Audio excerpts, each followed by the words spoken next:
Hello everyone and welcome back to the channel. So today I got a video for you guys. I got this whole thing set up, and now that it's set up, it did take me a little bit of time, but with it set up, I'm sure you guys can tell what it is. It's a tier list.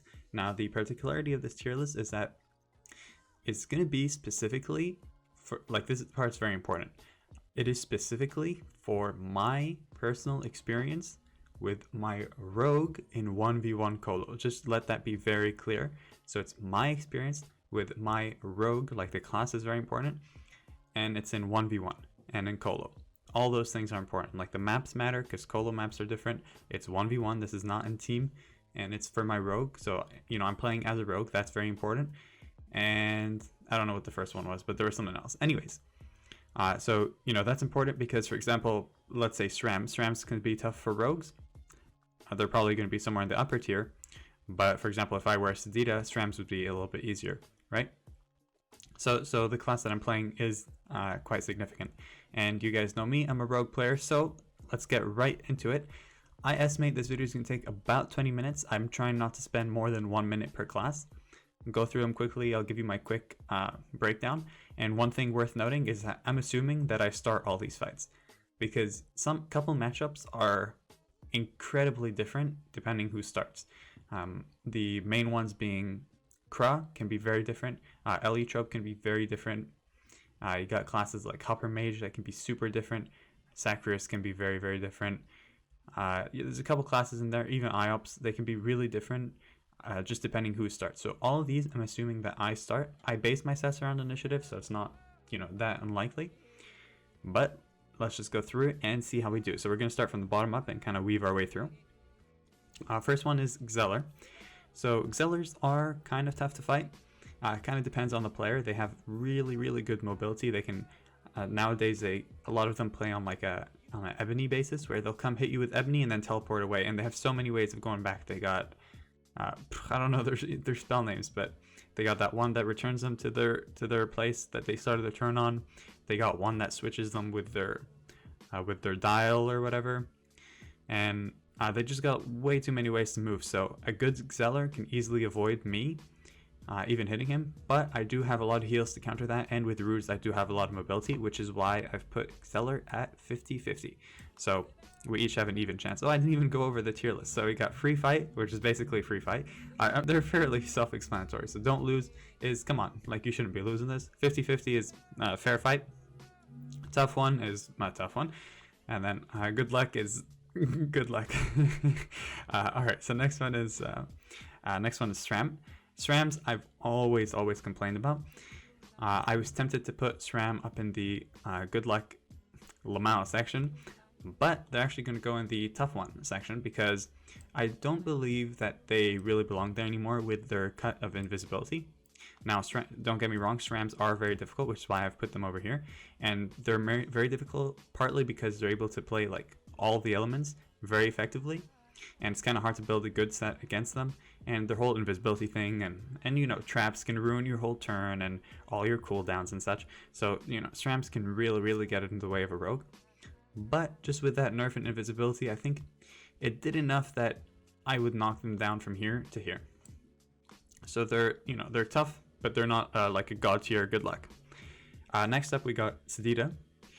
Seditas can be tough in theory, because what can Seditas do? The main things that Seditas look to do is play a chance set, poison me and my bombs with like the infected state, and then use Bane, which is an HP stealing spell, to constantly put themselves at full HP while hitting me and hitting my bombs, right? And in theory, that seems like a difficult thing to deal with, but in practice, if you have enough chance resistance and you play the right variants, namely Bunker, and I think usually I play it with like Kickback to be able to protect more than one bomb at a time with shields, because Kickback can do more than one bomb. It has like a zone area, right? And with Bunker and high enough HP set and high enough damage to clear like the Maddle with one hit, to clear just like trees and stuff, and especially with shot pellets you can heal a lot. They're actually not that hard. So I put Seditas down here. Now again, this is my personal experience. I know I can see why a lot of rogues might struggle with them, but personally I find them not to be quite that challenging. Next up, we got the Sacrier over here. Everyone's favorite nowadays. We got a Sacrier, and Sacrier, you're going right over here because fucking Sacriers, man. They just counter rogue so well. They have so many things just to counter rogue. They have you know, a summon that locks you, being the sword. They have crazy heals, crazy tank. They can play range sets that do MP reduction and HP steals. They can play close combat. They can play all the elements, all of which are quite dangerous.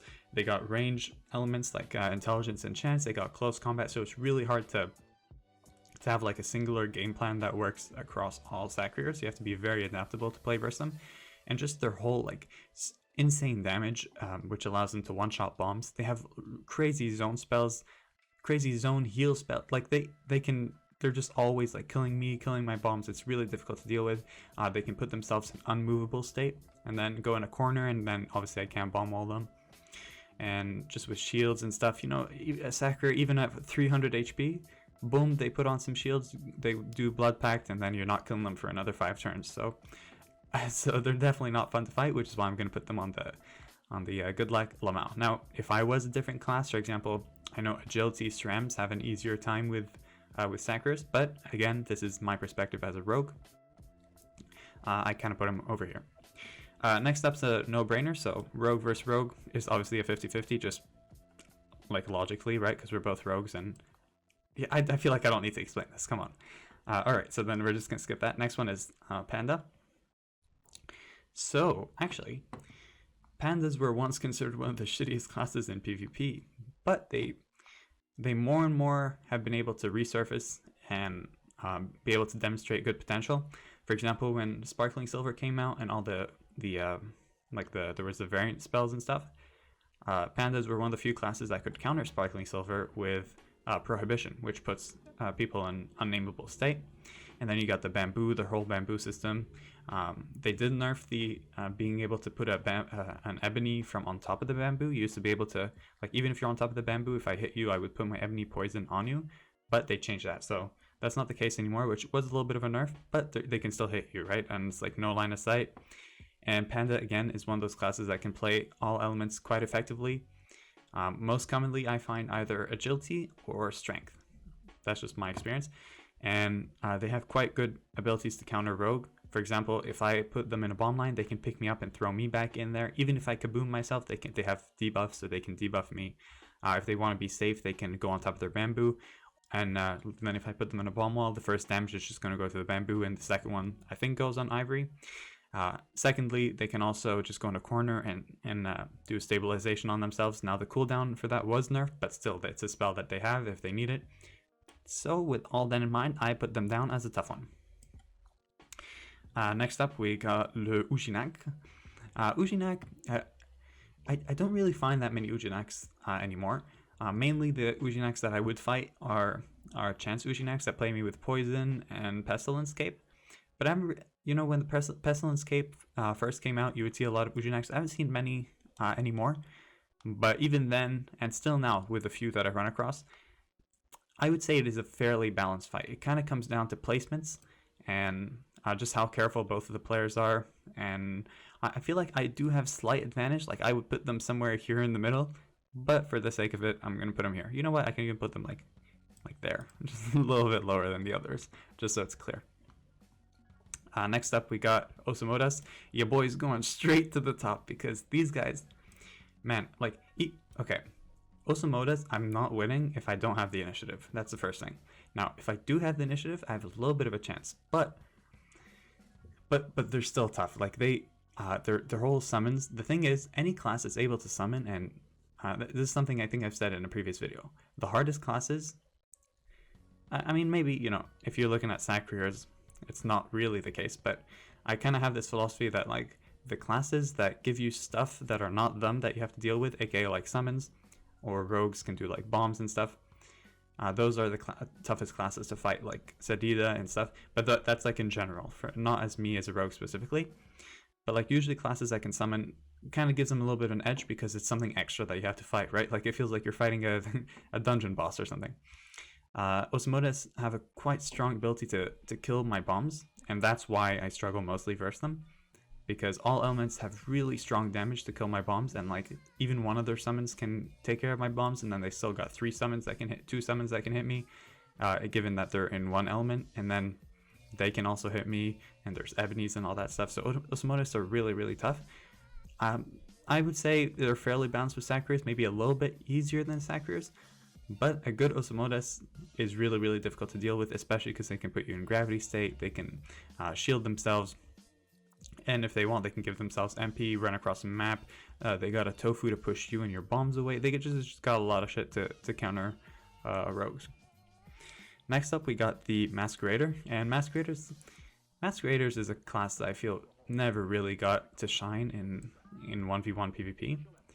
Not sure what they're lacking specifically. Maybe you guys can discuss that in the comments, but there's just something missing with this class that doesn't allow them to really excel in 1v1 PvP. Maybe it's erosion, maybe it's something else, but there's just something about them. They don't really seem to do too well in PvP, and I kind of put them down as a don't lose because I do have erosion, I do have zone spells, aka my bomb walls or shot pellets, so I can take care of the Grimace or the little mask thing that they summon fairly easily. And I got really good heals, so even if they're like pushback and they can hit behind walls, I can usually out heal their damage, and they just have a hard time versus rogues. I don't think if you're playing Masquerader, you're having a fun time versus rogues. Next up, we got the IOP. IOPs are very, very powerful class in 1v1, but versus rogue, it's just not their cup of tea, because if you play range, I'm gonna win, because I mean, generally speaking, if you play range, I'm gonna win because the further you are, the further I can put my bombs, and if you're not killing my bombs, I have time to grow them, and then I can do like good moves with Dirty Trick, and it's just gonna be too much damage for you to deal with. I can probably out damage you, and if you rush me, I have way too many ways to run away. And typically, if you rush me, you're also rushing my bombs, and unless you can kill them, which it gets pretty hard if I'm playing smart, protecting my bombs. If I really want to, I have like kickback, just good positioning. I usually have really high HP in my sets. It can be a little bit of a tough time for IOP, so I kind of have them down as a don't lose. They're somewhere in between the 50-50 don't lose, so I'm gonna put them kind of a little bit higher. So like, these two guys kind of kissing over here. Wait, they're both male. Ooh, it's like, wait, what? Okay, anyways, Hopper Mages. Hopper Mages for rogues are fairly tough. I think for anyone they're fairly tough because Hopper Mages are a very complete class. I know they took a little bit of a nerf recently, but I still think they're a little bit of a top of the food chain kind of class. They can do a lot of things, and they kind of work in all elements fairly well. I've definitely suffered to all the elements. Like a nice strength Hopper Mage can hit you behind walls and put Ebony with Tectonic Breach. You got intelligence ones that take my intelligence if I'm playing int, and then they can also just hit really far from range, and they can TP with their manifestation and stuff. So that's why I'm putting them as a tough one over here. And I'm fairly certain about this decision. Like the tough ones here, I'm fairly confident with. Next up, we got Foggernaut, and Foggernaut again is like that one of those classes where if I don't have the initiative, it makes the fight a lot harder, because then turn 2, so okay, basically if they have the initiative, then turn 1 they're going to put the Harpooner and boost it, and then I'm going to put 1 bomb, and then turn 2 they already boost the Harpooner and they're going to rush me, and then so turn 2 they already have a boosted Harpooner and they're probably going to start hitting me. And the thing is with Foggernauts is you really need to protect your bombs, and if they are able to get their Harpooner boosted just too quick because they have the initiative, then you won't have time to protect your bombs. But we're going off the basis that I do have the initiative and I'm playing with the right variants, aka bunker and kickback, then I would say Foggernauts are a good 50-50. They're a tough fight, but it's doable. I have erosion to counter their heals and stuff, and they have a lot of damage to counter my my bomb growth, I suppose. Next up, we got Feka over here. Now Fekas can be tough. I've fought a Feka who played with a class item to hit me behind walls and stuff, but other than that, usually without line of sight, they're not too good, and rogues are very good at blocking line of sight. And for mainly that reason, I kind of put them down as a don't lose. Now, I'm not saying I have never lost to a Feka. You can sometimes be surprised by their element, but if you have a good set with kind of equal balanced resistance, I think you should be able to handle on most Bekahs, given that you play right and you play to your strengths. Your main strength being your ability to block line of sight and protect your bombs and heal and that sort of thing. Don't try rush a Bekah, play smart, and I think you really should not be losing. Next up, we got Eleotropes. Eleotropes I used to struggle with quite a lot. I haven't seen that many of them anymore. Honestly, this is one of the ones where I was very unsure where to put. I would have considered them a tough one when I used to fight them, but I haven't seen them in so long, and I really don't know where to put them. So I kind of want to put them like here as an in-between thing, but this is going to make my whole tier list super ugly. So I kind of decided to put them as a 50-50, because although I haven't fought one like recently in months, I do feel like if I did fight one, I would have a pretty good chance. So I'm kind of putting them as 50-50. I don't have too much like solid evidence because I haven't found any, but just hypothetically, I feel like we would be a pretty good matchup. Next up, we got Eleotrope, which poor Eleotropes, man. Like versus rogues, they really suffer because Eleotrope again is one of those classes that kind of depends on line of sight. But the difference between Eleotrope and Bekahs is they have even less mobility. So, sorry, I'm gonna move in my chair here. Excuse me. So whereas Bekahs have like reinforcement, they have they have like they can put their, what's that thing called? Pavis, or what's that, like that range invulnerable thing, and they can switch positions with it. I forget Bekah spell names, but like I know what they do, right? So they can kind of like swap positions with allies, be a cowlet or that thing that they can summon every turn. Eleotropes don't have that, so the only real movement spell that they have is Rallying Word with their Kuni. And if you kill their Kuni, then they're pretty much really bad at movement for 2 turns. And if ever you're in trouble, like versus an Eleotrope, you can just boombot them to the other side of the map, ruse yourself to the other, and they really can't do anything for like a good 3 turns. And, you know, for that reason, I kind of put them down as a free fight. If you play smart versus an Eleotrope, it's really hard to lose unless you're very unlucky with the map and you end up with a really close combat map. Because like strength Eleotropes do have a little bit of zone spells and stuff that are able to hit behind lines of sight, but I still think you should be able to win.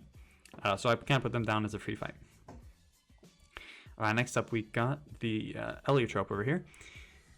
Now, Eleotropes, if you don't have the initiative on Kolo maps, it's really hard because turn 1 they're gonna rush you and like kind of set up their portals, and then turn 2, if you don't do like roguery, then they're just gonna set up their portals and hit you with like a -2k, and it's just, you're gonna end up be running for the whole fight. And if you're running the whole fight, then you're just probably gonna lose, which is why I kind of set them down as a tough one. Now, you know, given that let's say you do have the initiative, they're still very tough because they have very, very high mobility. They can put you in your own bomb wall if you're not careful. They can also debuff in case you do like kaboom. They have that great mobility. They can't, you know, they don't need to move you. They can move themselves very well. So let's say you do a whole turn to put your bombs on one side of the map near them. Boom, they go to the other side of the map, and you know, you kind of fucked yourself. So they're quite a tough class to face, in my opinion, which is why I put them over here. They also have crazy damage, which is hard to deal with. Strength Eleotropes give you minus range, which is really annoying, and then intelligence ones have heals and zone damage, which is equally annoying. Also, Parasite, if they do Parasite on you and then you do roguery, the Parasite secondary effect, which will hit you at the end of your turn, will like uncover your roguery, so they'll find you, and it kind of negates that spell. So, you know, I kind of put them down here. If you guys disagree with any of these things that I'm saying, by the way, feel free to argue with me in the comments down below. Next up, we got a Craw. So Craws, you know, people make fun of Craws because they're like, oh, it's a PVM class, coriander farming and stuff, but they actually shine quite well in 1v1. If you look at the 1v1 ladder, you'll see that Craws are actually quite prominent near the top. You'll see a lot of Craws because Craws played well are actually quite powerful. They have a lot of damage and a lot of movement and a lot of ways to stop you from playing your turns. Like they can do range reduction, MP reduction, AP reduction. They can do reprisal, which completely cancels your turn. And they just have, like, with the recall beacon, you can almost never catch them. With withdrawal arrow, it's just really, really hard to catch up to them. And the whole time you're taking crazy damage and being pushed back. And, you know, as a rogue, you have a little bit of mobility to be able to catch them, but they can just do such a good job of staying away from your bombs, staying away from you, which is why I put them down as a tough one. Let's move these back here. You guys know what I mean, but it looks really ugly, so it's kind of triggering me, so I'm going to put them back. And last but not least, well, I mean, it's not the least, but spoilers, we're going to put them over here. It's not the least, but I'm putting them down as a don't lose. Now, it kind of looks like a okay, whatever. The Echo Flip over here. So the Echo Flip is kind of a 50-50, but oh shit, what am I doing here? All right, it's kind of a 50-50, but at the same time, I don't think Echo Flips really can beat you if you have correct resistance. The only way Echo Flips really will beat you is if you're really not careful with your resistance, because they don't have enough of a capacity to clear your bombs, in my experience, if you're hiding them out of line of sight while hitting you. Like, it takes too much from their end to be able to clear your bombs, and they just won't be able to erode you and hit you and clear your bombs at fast enough of a rate that they can sort of match your pace as a rogue, if you're playing well, of course, which is why I kind of set to put them over here. A good argument could be made for them to be 50-50, and, you know, if someone has that really strong belief, I would understand where they're coming from. But for me personally, I'm just going to put them over here. And as you can see, the Kolo ladder is just one giant dick. And that's my experience with it. If you guys disagree with, oh, let's just move this here for effect. Yeah, this is here, but we'll move it here for effect. Anyways, if you guys disagree with anything that I say, feel free to let me know down in the comments, and I'll try to read what you guys have to say. I hope you guys enjoyed this video, and I will see you whenever I see you. Have a good day, and goodbye.